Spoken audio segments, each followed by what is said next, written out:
Okay. And today's focus will be an outlook and explanation of all the activities from the chapter. Okay, whichever activities are given in your textbook, we'll try to cover all those activities and all the explanations and reasons behind the activities. Physical properties. Just a minute.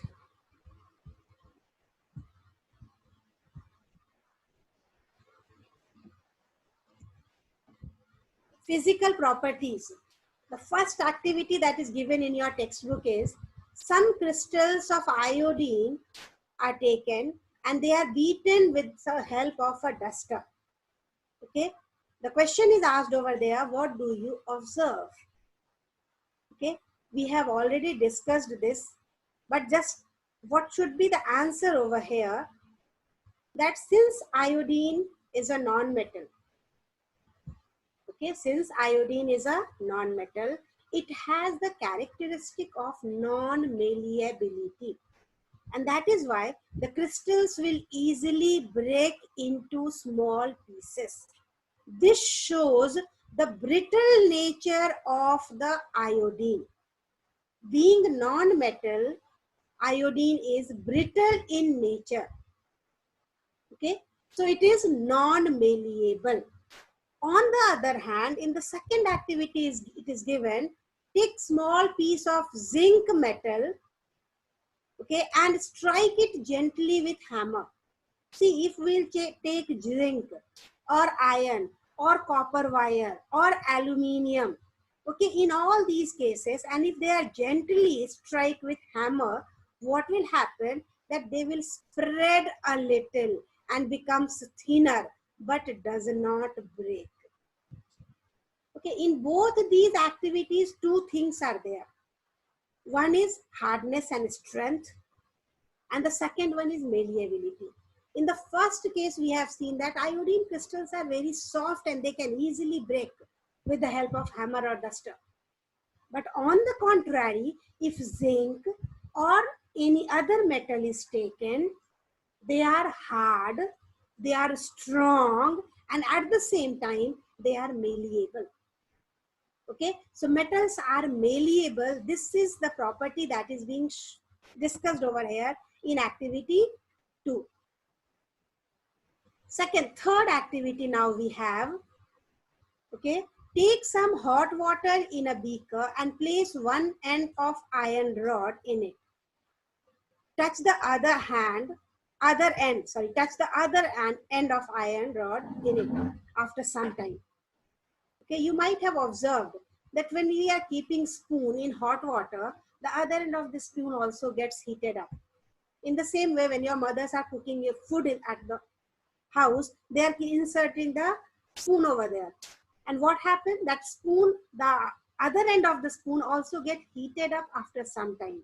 And this property you all have studied in the previous class also, conduction of heat. Okay, solids are generally, metals especially when we talk about, metals are good conductor of heat. Okay, so this is what is written over here, that what happens in case of iron rod, since it is a good thermal conductor, so the other end also get heated up due to the transfer of energy from one particle to another, from one molecule to another, and that is how the other end also get heated up. Okay, and this property is called thermal conductivity. The fourth activity is given. In this, two terminals of a battery is connected with the help of the two terminals of small bulb using copper wire as shown in the figure. Okay, what do you observe? We'll observe that the bulb glows. And the bulb glows, it means this copper is a good conductor of electricity. Okay, copper is a good conductor of electricity, and this is the property that is generally being termed as electrical conductivity. So metals are good thermal and electrical conductor, but we have exceptions also. Lead is poor conductor of heat and electricity. Yes, I got the answer also. You people are giving the answer. One question is asked over here. Okay, and the question is, if it will keep in ice present in beaker, then the other end will become cold. Yes, of course, beta. Yes, of course. It is because there is transfer of energy. Okay, it may become cold if it is kept in cold. It will become hot if it is kept in hot water. Okay, Rupam, I think that you got the answer. Arpita has asked malleability and brittle means. Beta, malleability means hammering metal and then spreading into sheet. Okay, so if we hammer metal and it spreads into sheet, that is the property called malleability. It is a property of being converted into thin sheet on hammering. Brittle, breaking down, no conversion into thin sheet. It will directly get broken down into small pieces. That is what the meaning is, brittle. Moving on to the next slide now. This is all about physical properties. Okay.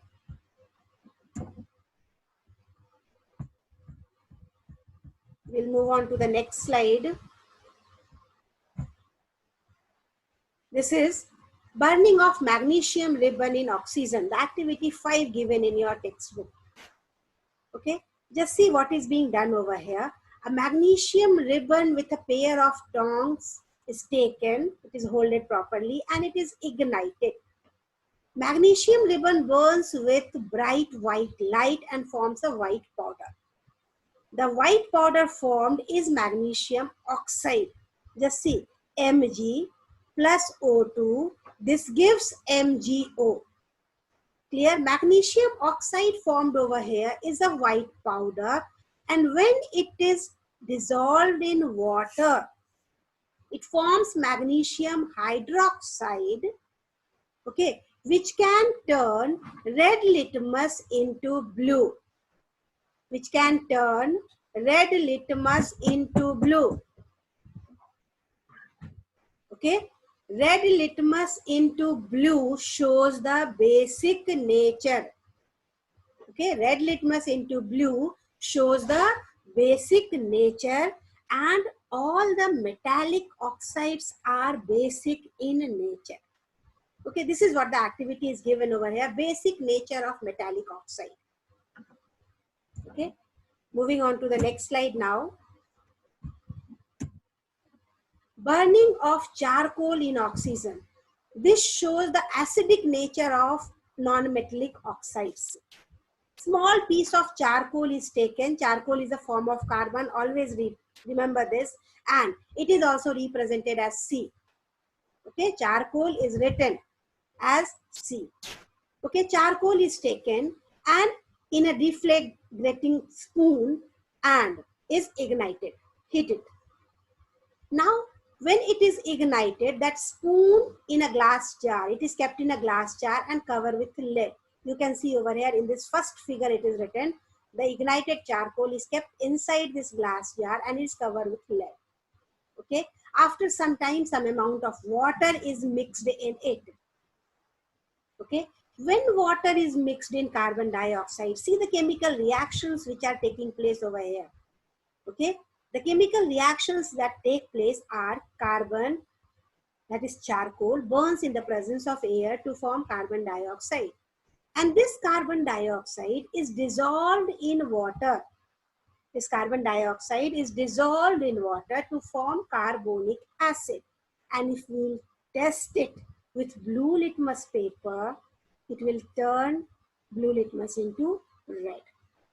Remember one thing always. Okay, bases turn red litmus paper into blue and acids turn blue litmus paper into red. Okay, in case of acid, if we are putting the red litmus paper, there won't be any effect. And on the other hand, if we have taken base and blue litmus paper is dipped in it, there won't be any change.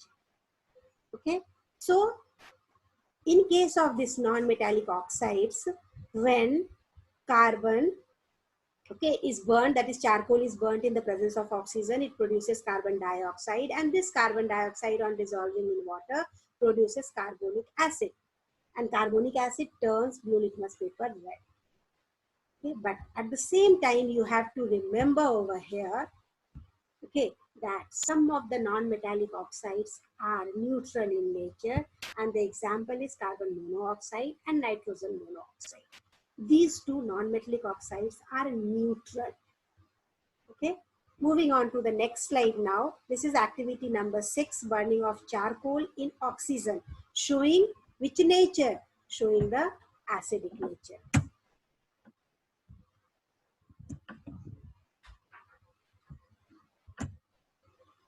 Next one is reaction of magnesium with hot water, means chemical properties of metals. Reaction of metal with water. We all know that highly reactive metals, they catch fire, producing a lot of energy. Okay, so generally we do not prefer those activities in the lab. Okay, but we can do this one very easily in the lab, and after reopening the school I'll show you this activity also. In fact, I'll try to show you this burning of sodium. When it is kept in, sodium actually does not catch fire. Hydrogen gas catches fire. Okay, because it produces sodium hydroxide and hydrogen gas, and the reaction is highly exothermic. Exothermic means energy is given out, and that energy makes hydrogen gas catch fire. So in this activity, you can see that magnesium ribbon is taken. It is cleaned with a sandpaper. Actually, why magnesium ribbon is cleaned with sandpaper? Because it gets corroded. Metals have the property of generally corrosion. Okay, what happens that some of the metals, when they are left in damp air, they get corroded.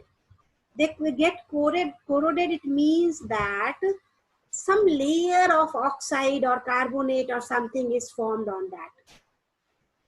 Clear? So we have to remove it first before doing any chemical activity. Okay, so that is cleaned, and then it is kept in a boiling tube half filled with water. You can see the diagram over here. In a boiling tube, magnesium ribbon is taken, cleaned magnesium ribbon is taken, and water is filled in it. Clear? Half filled. And then it is heated. As we all know that magnesium does not react with normal water, cold water. So it is heated. On heating, and the reason over here, remember, reason over here is that magnesium comes below sodium potassium in the reactivity series.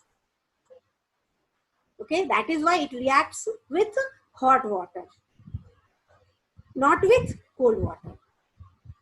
Reaction depends upon the reactivity series. This you always have to remember. All the chemical properties of metals depend upon the reactivity series. And this is what we have to check it. Now what happens here in this case? When magnesium is kept in water and is heated, it forms magnesium hydroxide and hydrogen gas. Okay, just see what is being done over here. An inverted test tube is kept over it. Inverted test tube. Okay, and once the reaction is over, that inverted test tube is removed from here. Okay, in the second diagram you can see what is left behind over here, magnesium hydroxide, because magnesium hydroxide is formed in this reaction, and the inverted test tube is taken apart.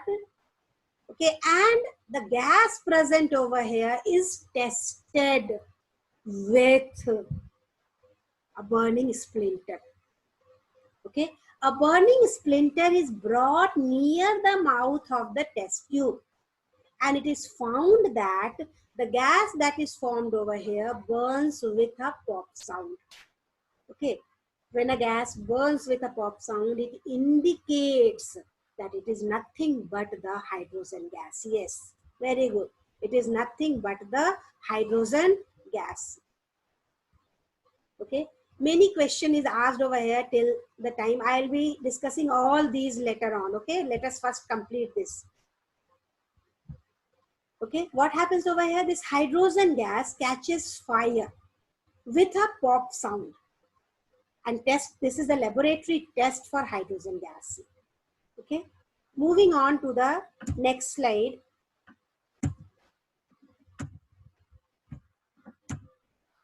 This is reaction of metal with acid. Reaction of metals with acids. Okay, metals also react with acids.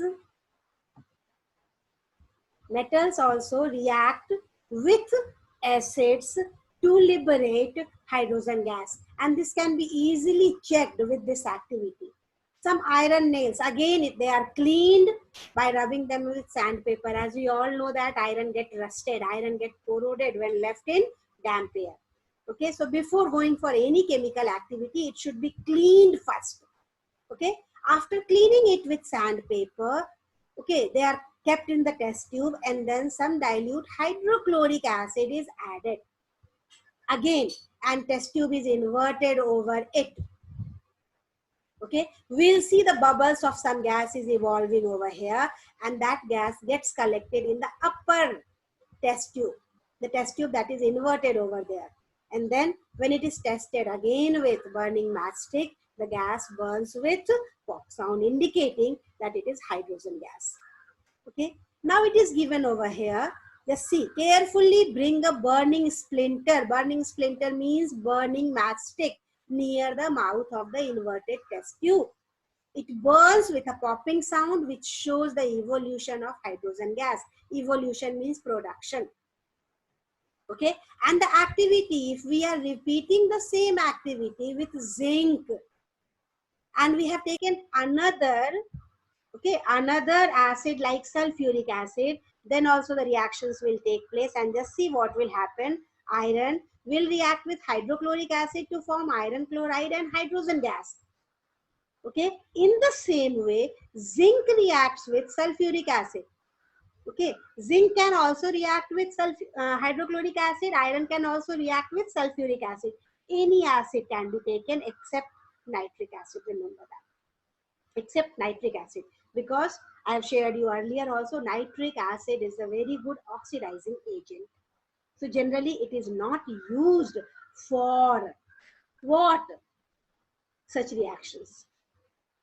Okay, so zinc sulfate is formed in the second case with the liberation of hydrogen gas.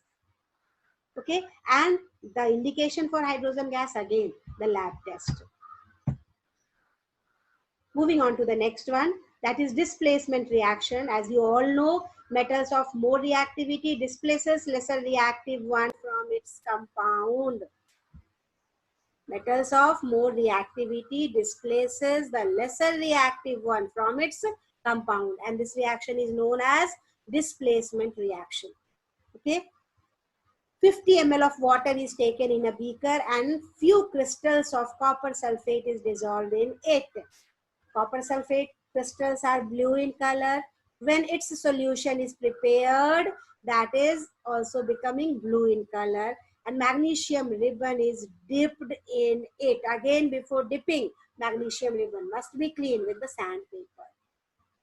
Now, we all know the reactivity series. Magnesium is more reactive than copper.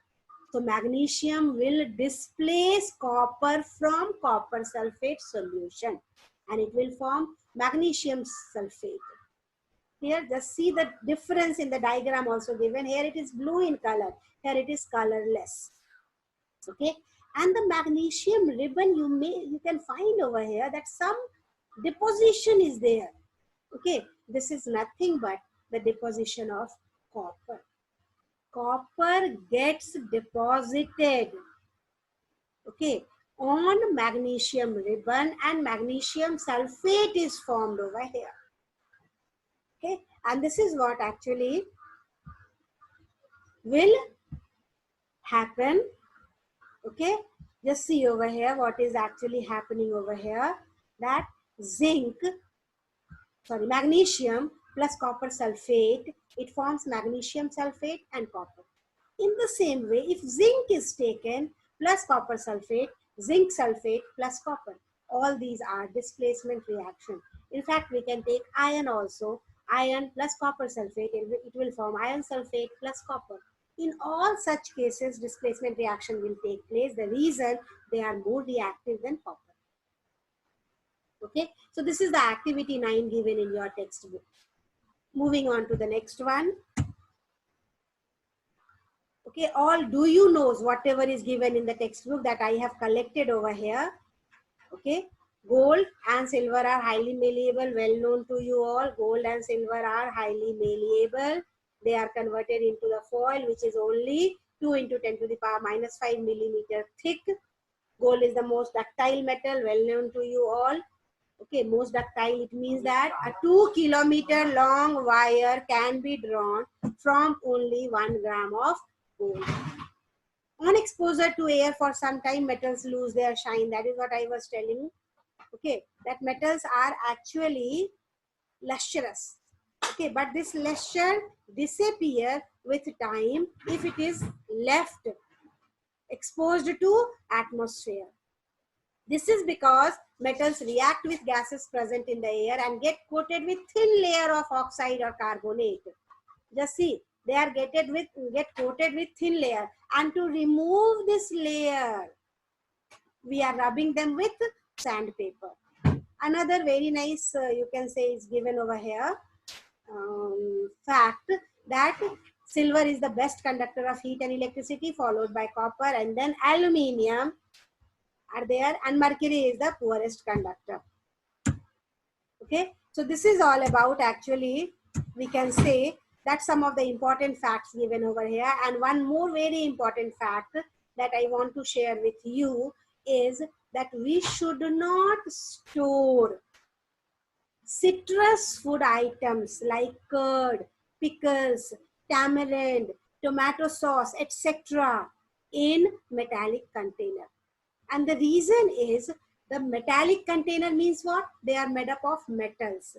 And we all know that these citrus food items, they contain some acid in them. Okay, these acid, okay, will displace hydrogen gas from what? These metals will displace hydrogen gas from the acids present in citrus fruit items or citrus food items, and hence the product may be toxic in nature. We all know that metals react with acids to liberate hydrogen gas with the formation of corresponding salt. Okay, so the compounds which are formed over there and the gas that is liberated over there, they are toxic in nature. And that is why we should not store foodstuffs in metallic containers, citrus foodstuffs in metallic containers. You all have observed it. Have you ever seen tomato sauce coming in metallic container, iron container, or copper container? No. Have you ever seen the pickles that is being sold in the market? They are coming in the aluminium containers? No, not at all. Okay. Next, do you know box is given over here? Just see. Many metals and some metals, they play a vital role in the functioning of human body. Iron is an essential and important component of hemoglobin, well known to you all. Deficiency of iron lead to anemia. Okay. In the same way, we have other metals also present in our body that play very important role. Not only metals, non-metals also. Sodium and potassium, they balance the transmission of electric signals from the brain. Okay, sodium and potassium are also playing very important role. In what part? In transmission of electric signals. Other metals also play important role in the human body. And same way some non-metals also. You all know phosphorus is present in bones. Clear? Carbon also. Most of our body part contains carbon also.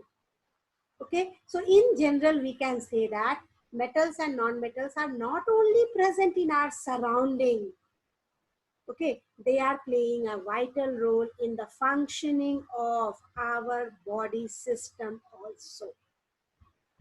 Okay, so this is what actually is